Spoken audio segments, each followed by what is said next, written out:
자, hello. This is 김국호 speaking. 자, 오늘은요. 2025년 수능 특강 독서 주제 통합 8번. 요게 지금 주제 통합이라서 그 내용이 두 개죠. 그죠? 가하고 나 있습니다. 자, 효율적 계약 파기랑 급부 의무 이행이랑 관련해 가지고 지문이 두 개 있는데 요거 가지고 이제 문제 한번 풀어 보도록 하겠습니다.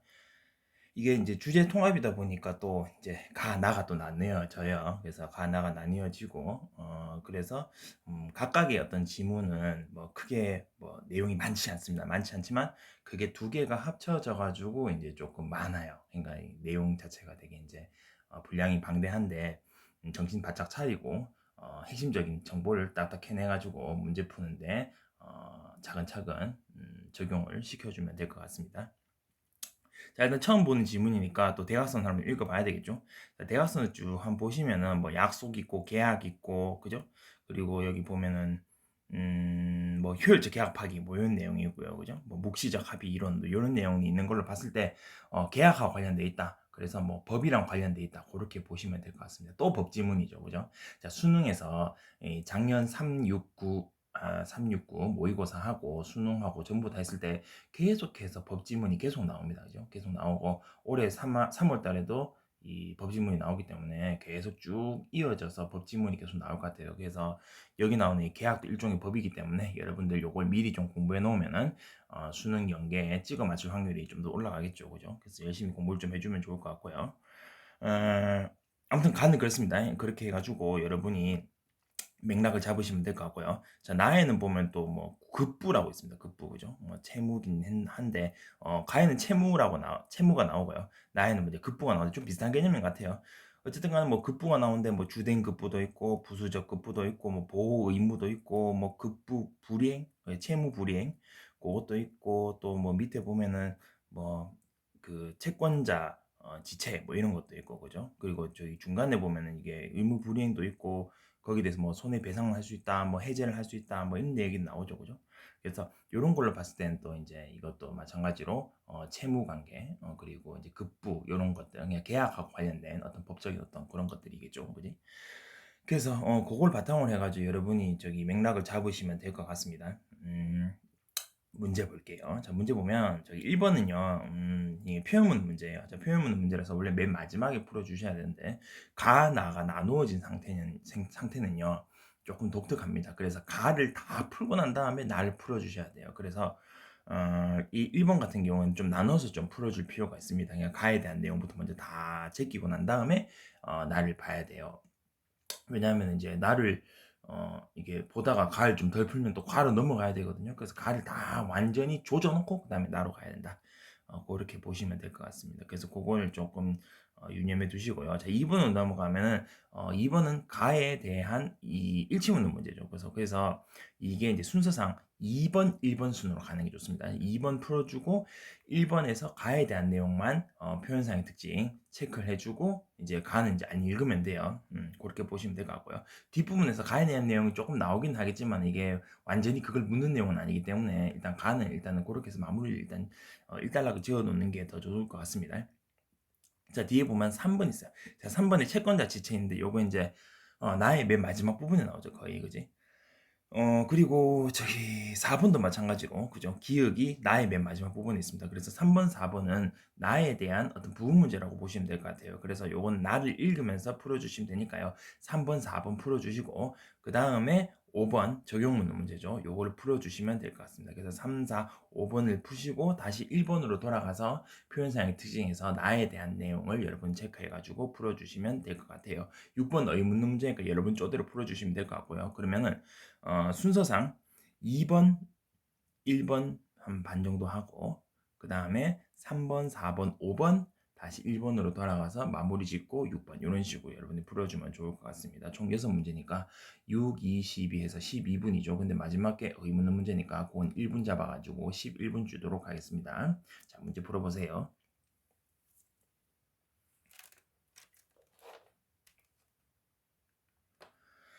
자, 다 풀었죠. 자, 여기는 본격적으로 한번 살펴볼게요. 자, 여기 나오는 이 썸네일 사진은요, 이 급부 의무 이행하고 좀 관련된 내용인 것 같습니다. 여기 뒤에 문제도 나오는데요. 여러분 이제 호텔에 가면요, 호텔에 이제 놀러 가잖아요. 자, 놀러 가면은 이 방에 요런 금고 같은 게 하나씩 있을 겁니다. 그죠? 이게 신기합니다. 그죠? 뭐 요런 것들도 있고, 금고 같은 것도 있고, 그리고 뭐 이게 카드키 같은 걸 주는데, 카드키 같은 걸 딱 줬을 때 요걸 가지고 뭐 문도 열 수 있지만 엘리베이터에 찍어야지 엘리베이터가 올라가는 경우가 있어요. 왜 이걸 굳이 이렇게 해 놓을까라는 겁니다. 그죠? 그래서 이건 뭐냐면요. 이 고객님의 재산에 대한 보호 의무. 요거라고 생각하시면 될 것 같아요. 요건 재산에 대한 보호 의무고, 자, 요 같은 경우에는 이제 카드키를 찍어야지 이제 엘리베이터 올라가는 거라면, 만약에 이게 투숙객이 아닌 경우에는 엘리베이터 못 올라가게 한다는 겁니다. 그래서 고객의 재산이라든지 생명이라든지 안전을 반드시 지키게끔 해주는 게 이 호텔의 어떤, 여기 나오는 급부 중에 주된 급부라고 하죠. 주된 급부죠. 주된 급부라고 얘기를 합니다. 주된 급부를 반드시 요걸 지켜줘야 된다는 거고요. 앞에서 읽어보면 알겠지만은 요런 보호 의무는, 그러니까 주된 급부나 부수적 급부 이런 것들은 계약서에 명시가 안 되더라도 암묵적으로 그게 들어갈 수가 있습니다. 그래서 여러분들이 뭐 호텔 같은데 그렇게 계약해서 들어간다 했을 때 이런 것들도 이제 계약서에 안 들어가더라도 이제 이런 보호 의무가 무시적으로 이제 그 합의 내용, 계약 내용이 될 수 있다 이거겠죠, 그죠? 근데 이제 그게 주된 급부냐 부수적 급부냐 이건데, 부수적 급부인가 이건데 뒤에서 한 번 더 얘기를 할 거지만은, 호텔 같은 경우에는 이제 이게 주된 급부에 해당하는 겁니다. 왜 그러냐면 이게 주된 거예요. 왜 그러냐면 이 호텔을 왜 이용합니까? 여행 갈 때 이제 잠깐 머물려고 하는 거죠. 그죠? 그러니까 주된 목적이 여행이에요. 여행인데, 여행하는 이 호텔에서는 당연히 이 재산이나 안전에 대한 보호 의무가 반드시 이게 선행이 돼야 돼요. 왜 그러면 내가 만약에 여기서 이걸 안 해가지고 이 사람들 금고를 안 놔뒀어. 그래가지고 내가 뭐 여권을 잃어버렸다, 뭐 돈을 잃어버렸다 해버리면은 이게 여행의 주된 목적을 잃어버리잖아요. 그죠? 여행 완전 개망치잖아. 그죠? 그렇게 돼버리기 때문에 이 여행하고 지켜야 되는 그런 문제입니다. 그렇기 때문에 요거는 여행의 본 목적을 반드시 지켜줘야 되는 그런 것들이기 때문에 요건 이제 주된급부에 해당된다고 보면 되겠습니다. 그래서 호텔에서는 이게 주된급부예요. 근데 이제 일반적으로 이제 호텔 말고 뭐 월세방이라든지 뭐 전세방이라든지 뭐 일반적으로 이제 집을 빌려주는, 방을 빌려주는 경우 있죠. 그런 경우 이제 보호 의무가 부수적 급부라고 보시면 될 것 같아요. 그죠? 이게 이제 문제에 다 나오죠. 이따가 나옵니다. 그죠? 근데 여기 이제 다른 이유가 뭐냐면은, 자, 일반적으로 이제 월세나 전세에서 이런 그 재산에 대한 보호 의무 제대로 안 해가지고, 예를 들어가지고 뭐 저기 건물에 이게 방에 어떤 시건 장치를 제대로 안 해가 도둑이 들어와가지고 우리 집에 뭐 재산을 가져갔다라고 했을 때 이 부수적 급부를 어긴 거거든요. 이게 채무 불이행이기 때문에 여기에 대해 가지고 뭘 할 수 있다. 이 손해배상 청구는 가능합니다. 손해배상 청구는 가능해요. 가능한데 이걸 바탕으로 해가지고 계약 해지 자체는 못합니다. 저분 계약 해지할래요. 저는 이 집 안 살래요. 보증금 주세요. 이렇게는 못한다 이 말입니다. 그런데 여기 나온 이 호텔 같은 경우에는요, 이런 보호 의무가 주된 급부이기 때문에 주된 급부의 경우에는 손해배상도 할 수 있고요. 여기다가 플러스 계약을 해지할 수도 있습니다. D 나와요. 그지? 계약 해지를 해버리면 어떻게 돼버리냐면, 내가 이 호텔에 대해 가지고 이 돈을 안 내도 돼요. 이 호텔에 있어서는 되게 그 손해겠죠. 엄청 손해겠죠. 그죠? 이거 하나 없어가지고, 혹은 이거 하나 없어가지고 문제가 생겼을 때 그냥 계약 해지 당합니다. 그래서 돈도 못 받아요. 그렇기 때문에 호텔은 우리가 이게 필요 없어도 이런 거 놔두는 거예요. 그렇게 보시면 될 것 같습니다. 자, 자세한 얘기는 이따가 계속 하도록 하고요. 오늘 하는 얘기가 조금 길어요. 좀 길어서 잠이 좀 올 수 있지만 끝까지 좀 잘 들어주셨으면 좋겠어요. 내용이 많아요. 왜냐하면 이거 두 개이기 때문에. 자, 보겠습니다. 자, 가해 효율적 계약 파기는 내용이 있습니다. 요거 빨리 할게요. 자, 효율적 계약 파기인데요. 자, 요거는 이제 약속하고 계약 요런 얘기인데, 일반적인 계약을 얘기를 하죠.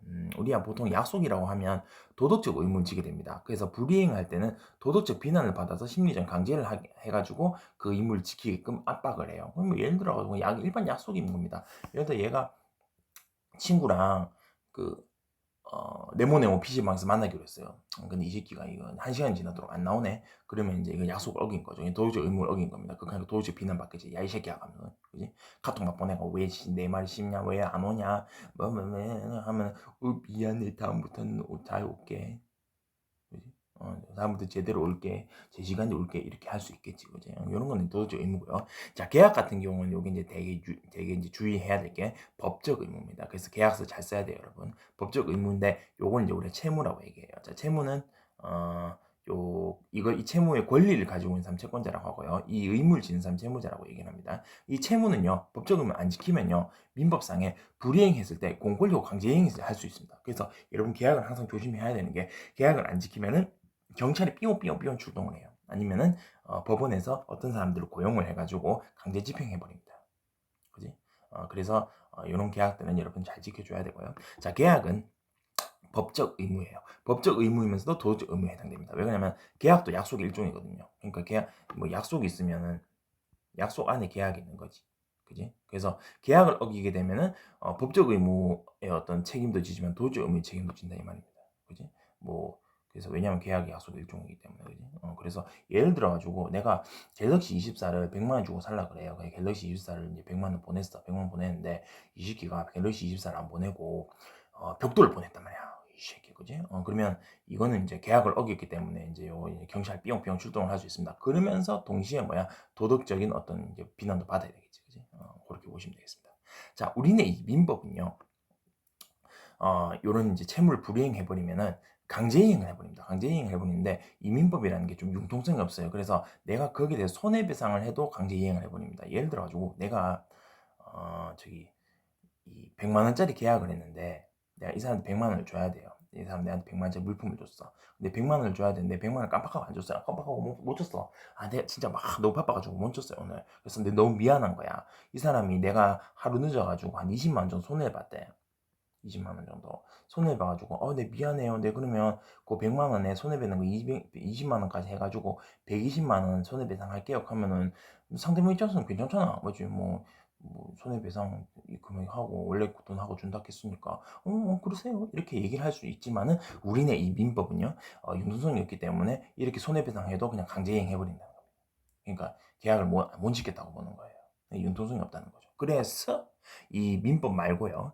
효율적 계약 파기를 주장하는 사람들은 손해배상을 충분히 하면 채무 불이행도 계약 준수로 볼 수 있다는 거죠. 그래서 법적 도덕적으로 문제가 없다라고 보는 사람들이 이런 사람들입니다. 그러니까 아까 전에 얘기했던 이 120만 원 주면 문제가 없다는 거지. 그지? 그게 이제 융통성이 있다는 거죠. 자, 이 효율적 계약 파기는요. 근거가 뭐냐? 묵시적 합의 이론의 근거를 드립니다. 자, 이 묵시적 합의 이론은요. 묵시적 합의도 계약 내용이 될 수 있다는 그런 내용이에요. 요건 이제 민법에서도 있는 것 같아요. 근데 이제 요거 자체는 이제 민법에도 있습니다. 근데 요걸 바탕으로 해가지고 효율적 계약 파기를 주장하는 거죠. 근데 효율적 계약 파기 같은 경우는 민법에 해당되지 않아요. 자, 이거 뭔지 한번 볼게요. 자, 이 뭐에 대해서 묵시적 합의를 했냐면요. 낮은 대가를 요구하는 채무자의 선택 가능성에 묵시적으로 합의를 했다는 겁니다. 이게 예를 들어가지고 내가 채권자예요. 내가 채권자인데 채무자는 요 계약을 하잖아. 자, 계약을 하는데 이 채무자의 선택 가능성이죠. A라는 거에 대한 B라는 거에 대한 어떤 선택 가능성에 대해서 일단 합의를 해준 겁니다. 묵시적으로.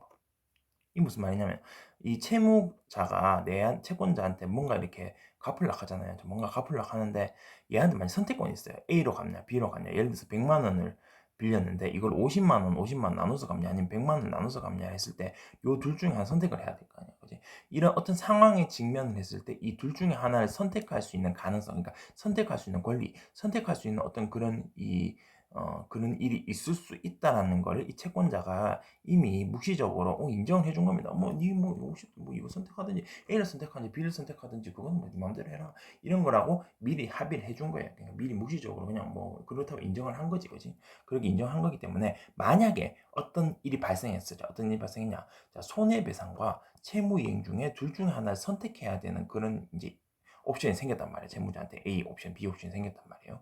자, 그럴 때는 이 사람이 손해배상 선택할지 채무이행을 선택할지에 대해 가지고 이 선택할 이 가능성이죠.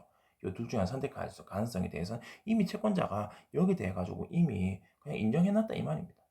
그렇기 때문에 사실 그렇게 되면 손해배상을 선택해도 상관없다는 거예요. 그러니까 효율적 계약파기 이론을 근거를 이제 말게 해야 되나 뒷받침해 줄 수 있는 거죠.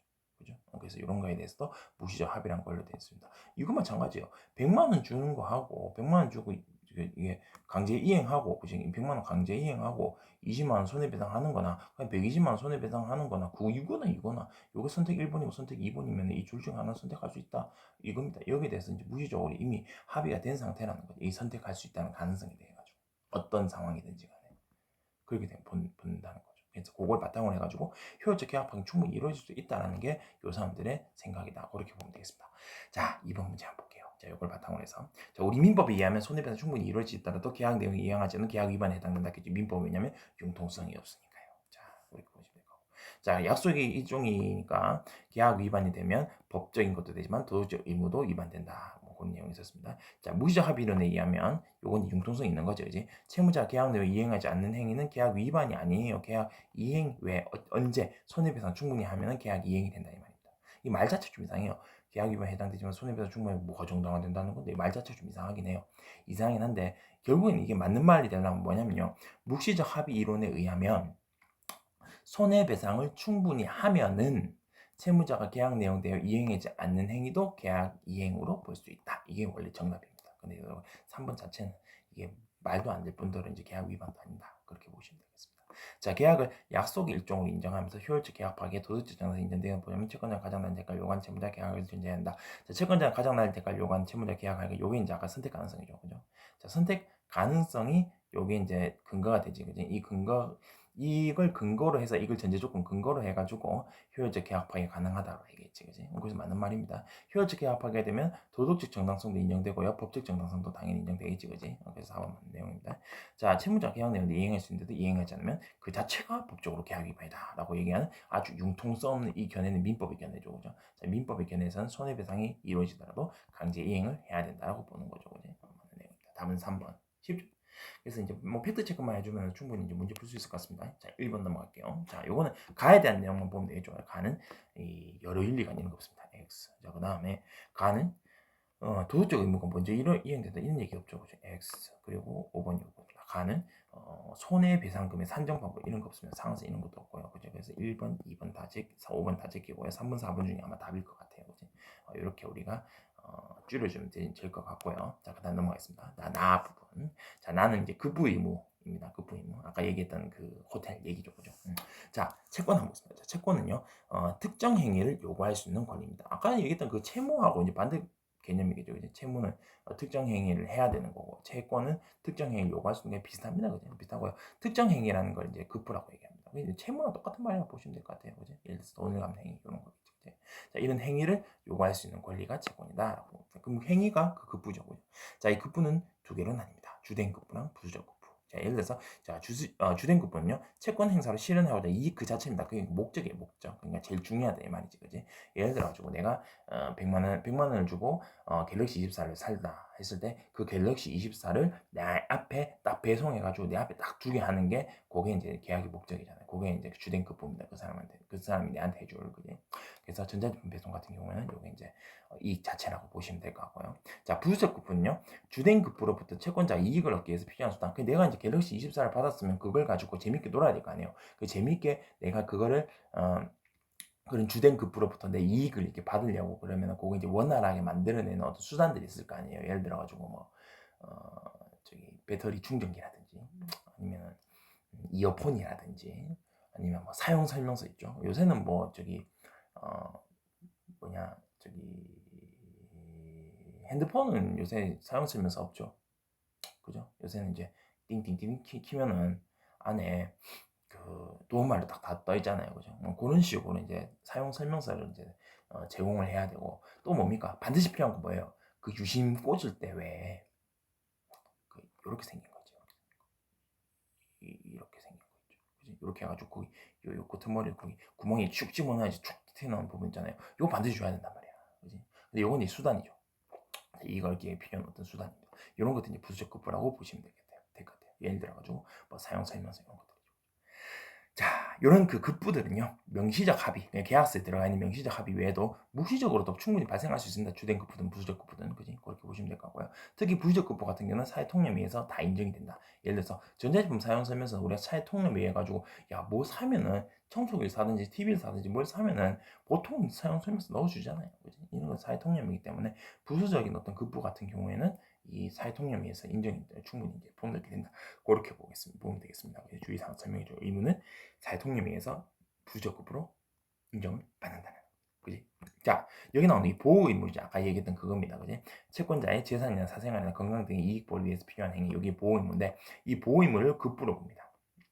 자, 주된 급부로 볼 수도 있고요. 부수적 급부로도 볼 수 있습니다. 뒤에 문제 나와요. 그지? 호텔 같은 경우는 주된 급부, 그지? 그리고 일반 집 같은 경우는 부수적 급부에 해당된다. 거기 이제 뒤에 문제 나옵니다. 그거 일단 문제 볼 때 살펴볼 수 있도록 하겠습니다. 자, 채무를 불이행했을 경우가 있어요. 자, 아까 얘기한 여기 이제 급부를 이제 제공 안 한 거지, 그지? 자, 채무자의 고의나 과실로 급부가 실현되지 못했을 때는 채무 불이행이라고 얘기합니다. 그 예를 들어가지고 아까 이거예요. 내가 갤럭시 S24를 살려고 내가 100만 원 줬는데 이 새끼가 핸드폰을 안 주고 벽돌을 준 거야. 채무 불이행이죠, 그지? 그럼 내가 거기서 뭘 할 수 있습니까? 손해배상 청구를 할 수 있습니다. 이게 구제수단이에요. 이 사람이 불이행으로 인한 피해를 돈으로 산정해서 받을 권리가 있습니다. 그럼 뭐야? 나의 이 100만 원하고 내 100만 원, 내 100만 원, 그지? 아니 100만 원 안 보냈으면 100만 원 안 받을 필요 없고. 근데 내 피해가 있을 거 아니에요. 내가 그때 내가 그 받을 때까지 그 핸드폰을 받을 때까지 그 기대감. 근데 그걸 못 받았어. 그 벽돌이 왔을 때 그 배신감.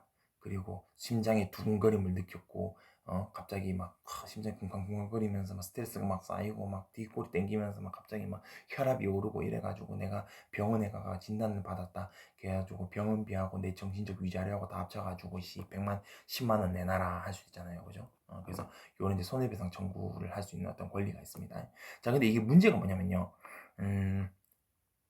내가 반대급부를 줘야 돼요. 이게 무슨 말이냐면요. 내가 아까 얘기했지. 자, 내가 100만 원을 주기로 했어요. 그리고 이 사람이, 이놈이 내한테 물건을 주기로 했어요. 근데 만약 의인이 이제 벽돌을 보냈어. 자, 벽돌을 보내면 내가 이제 손해배상을 받아야 돼요. 손해배상을 예를 들어가지고 내가 이제, 뭐, 110만 원을 받아야 돼. 요 기기가까지 해가지고, 이제 110만 원을 받아야 돼. 자, 110만 원을 받으려면 어떻게 해야 되냐면요. 나도 이 사람에 대한 어떤 급부를 실행을 해줘야 돼요. 그러니까 이 사람 내한테 물건을 주기로 했지. 근데 나는 이 사람 100만 원 주기로 했잖아. 이게 반대급부거든. 이걸 내가 100만 원을 줘야 돼. 그래야지 내가 계약을 이행한 거지. 이 사람은 내한테 계약 이행을 안 했고 나는 이 사람한테 계약 이행을 했어요. 이렇게 돼야지 손해배상 청구가 가능하다는 겁니다. 그래서 반대급부인 내가 100만 원을 얘한테 줘야 돼요. 줘야만이 내가 그걸 바탕으로 해가지고 손해배상 청구를 할 수. 이거 완전 개떡 같습니다. 그지? 내가 이 손해배상 110만 원을 받기 위해 가지고 내가 100만 원을 먼저 얘한테 줘야 돼요. 그 다음에 얘한테 손해배상 청구를 해가지고 110만 원을 돌려받는다. 그렇게 보시면 되겠습니다. 이게 완전 융통성 없죠. 그지? 야, 내가 만약에 내가 100만 원 얘한테 보냈어. 근데 얘가 100만 원 먹고 날랐어. 나 못 준다. 뭐 100만 원, 110만 원 손해배상 청구해가지고 110만 원 그럴 때도 얘 뭐 파산해보고 이거 하면 못 받잖아요. 이거 개억울하다는 겁니다. 그지? 그래서 있는 게 뭐가 있냐면은 해제권이 있습니다. 자, 해제권은요, 이 나의 이 그러니까 채권자의 어떤 권리를 충분히 보호를 하기 위해서 이 계약을 파기시켜 버립니다. 자, 계약을 파기시켜 버리면은 내 반대급부 할 필요가 없겠죠. 계약 파기하면 반대급부를 할 필요가 없습니다. 그러면 나는 이 10만 원만 받으면 돼요. 그지? 100만 원 안 보내고 10만 원 받으면 나의 정신적 위자료 10만 원 내놔. 이렇게 할 수 있다는 거지. 근데 단 뭐야? 해제권은 급부 위반 시에만, 그러니까 주된 급부 위반 시에만 인정됩니다. 이 부적 급부는 안 돼요. 주된 급부, 그러니까 아까 얘기했던 핸드폰이 벽돌이 왔다, 핸드폰 대신 벽돌 왔다, 그건 주된 의무를 위반한 거잖아. 그런 거는 이제 내가 100만 원 보낼 필요 없습니다. 그지? 해제를 할 수 있어요. 이걸 가지고 계약 해제를 확 해버릴 수 있습니다. 그지? 그래서 해제권은 주된 급부 위반 시에만 인정이 된다. 그렇게 보시면 되겠습니다. 근데 이제 뭐 그런 것들이 있어요. 뭐 핸드폰을 샀는데 유심 그거 빼는 요게 안 왔어. 이걸 가지고 계약 해지는 못해요. 그렇게 보시면 되겠습니다. 대신 여기 대해 가지고 이제 손해배상 청구는 할 수 있겠지. 그러려면 내가 이제 그 핸드폰에 대한 가격을 다 지불해야 된다. 반대급부다 실천해야 돼요. 그렇게 보시면 될 것 같고요. 자, 채권자 지체 보겠습니다. 자, 채권자 지체는요, 급부 시현에 필요한 협력은 이 새끼가 하는 거야. 채권자가 제공 안 하는 거야. 나는 채무를 이행하고 싶어. 나는 급부를 이행하고 싶었어요. 근데 임마가 내한테 협력을 안 했어. 그래서 내가 급부를 이행하지 못했어. 채무 불이행이 발생하는 경우가. 그건 내 책임입니까? 내 책임 아니죠. 왜? 이 채권자 이 새끼가 나는 이행하고 싶은데 얘가 협력을 안 한 거예요. 예를 들어서 내가 돈을 보내야 되는데 임마가 기한 계좌번호 안 알려줘요. 그러면 뭐야? 내가 얘 때문에 급부 이행을 못 한 거잖아. 그치? 억울하잖아요. 그러면 이때는 어떠냐? 법률에 의해서 이 채권자 이 새끼한테 제재를 해야 돼. 제재를 하는 거죠. 어떤 방향으로 해가지고 제재를 하는 거죠. 근데 이걸 근거로 계약을 해지할 수는 없습니다. 왜 그러냐면 이게 뭐야? 이 급부 시한에 필요한 협력이잖아요. 협력이잖아요. 수단이죠, 수단. 이 수단을 제공하는 거니까 이거는 아무래도 부수적 급부기겠죠. 부수적 급부지. 아까 뭐라 했습니까? 주된 급부 위반 시에만 해제될 수 있다며. 이제 그냥 부수적 급부기 때문에 해제가 안 된다. 그렇게 보면 되겠습니다. 뒤에 문제 나와요. 자, 일단 문제 한번 볼게요. 자, 채권자 지체 방금 얘기했던 거죠, 그지? 자, 채권자에게 법률 전제 불이익 발생시켜야 되겠죠, 그죠? 채권자 이 새끼 잘못을 된 거니까, 그지? 되고요. 자, 급부 내용이 송금을 하는 것이면은 이제 계좌번호 안 가르쳐 준 거 됐죠, 그죠?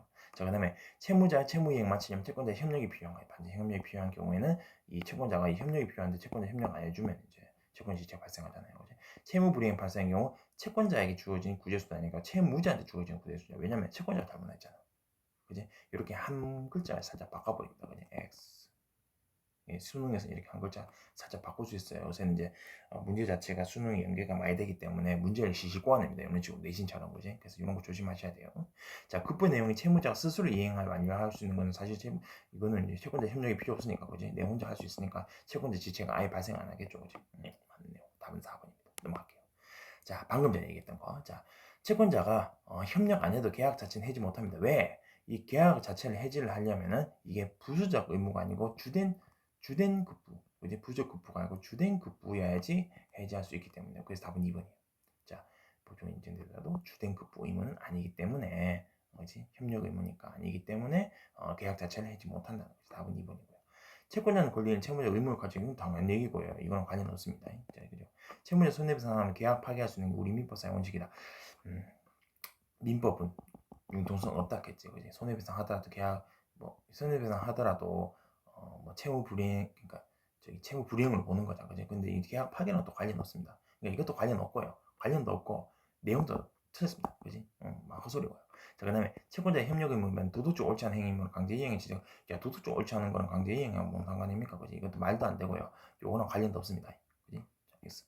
자, 요거는 조금 여러분이 저기 좀 뭐라 해야 되나, 좀 매력적인 어떤 그 오답지인데요. 이게 이렇게 생각할 수 있습니다. 채무자가 채권자의 협력을 뭐 위반 이유로 계약을 해지하고서 무시적 합의 뭐 있었잖아요. 뭐 무시적 합의 있으면 뭐 계약 해지할 수 있는 거 아닙니까? 이렇게 생각할 수 있어요. 하지만 아까 전에 얘기했죠. 계약을 해지하는 거는 뭘 경우 주된 급부라고 딱 박아놨잖아. 이게 딱 박아놨잖아요. 이게 그래서 무시적 합의 상관없이에요. 무시적 합의 여부 상관없이 이건 아예 고려 대상이 아닙니다, 여러분. 무시적 합의는. 그지? 왜? 맨 처음에 이거를 딱 박아놨잖아요. 주된 급부 의무에서만 계약을 해지할 수 있다고 딱 박아놨잖아요, 일단. 그지? 그래서 무시적 합의 여부랑 관련이 없습니다. 관련성 없는 거예요. 그지? 그래서 그냥 주된 급부가 아니기 때문에 계약을 해지 못한다. 그렇게 보는 게 맞습니다. 답은 2번입니다. 그지? 넘어가겠습니다. 자, 그 다음에 5번 보겠습니다. 자, 이게 아까 전에 얘기했던 그거죠. 호텔 객실 얘기입니다. 자, 임차인표 빌리는 사람 당연히 돈 내야지, 그지? 돈 내야 되고요. 자, 임대 빌려주는 사람의 의무가 뭐가 있냐면 주된 급부 중에 이런 게 있어요. 사용할 수 있도록 해줘야 돼요. 그렇지? 키를 줘야 된다면 키 안 주면 안 돼요. 주된 급부, 그지? 맞겠지? 당연하지.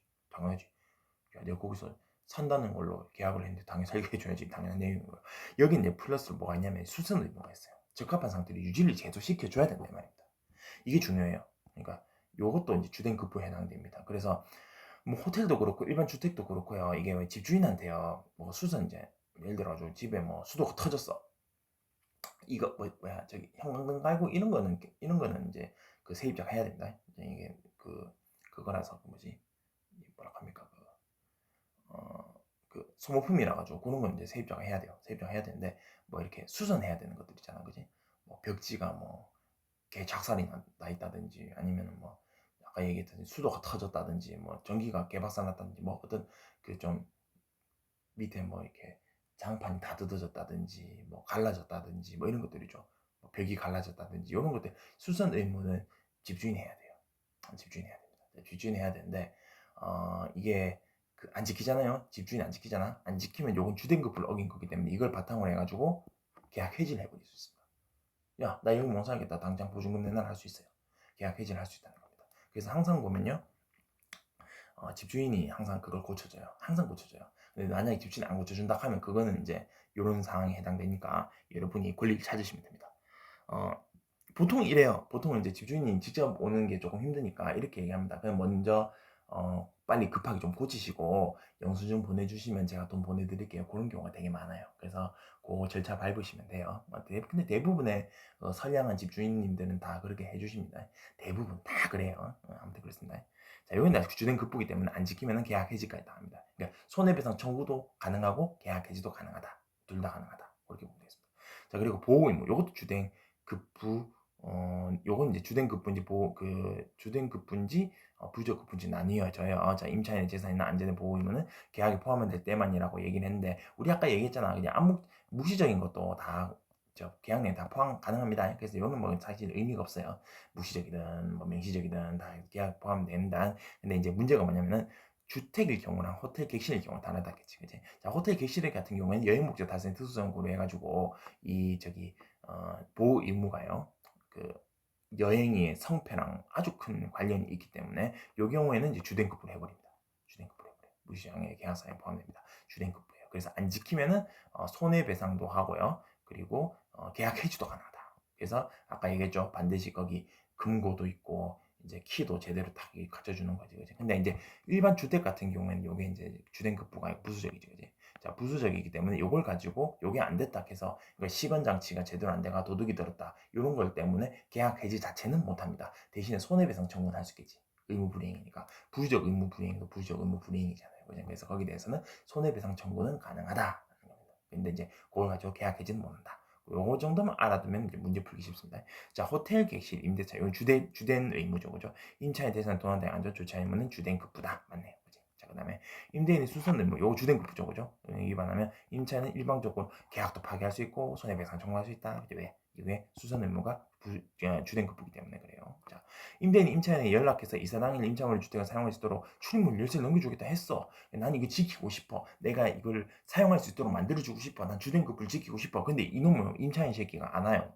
협력은 안 한 거지, 그지? 협력을 안 하니까 이거는 이제 채권자 지체죠. 채권자 지체. 그지? 채권자 지체인 경우에는 요 문제 일으킨 요 임차인한테 법률로 불리한 효과를 발생시킬 수 있다. 제재를 가할 수 있다 이 말이니까 이거 많은 내용이네요, 그죠?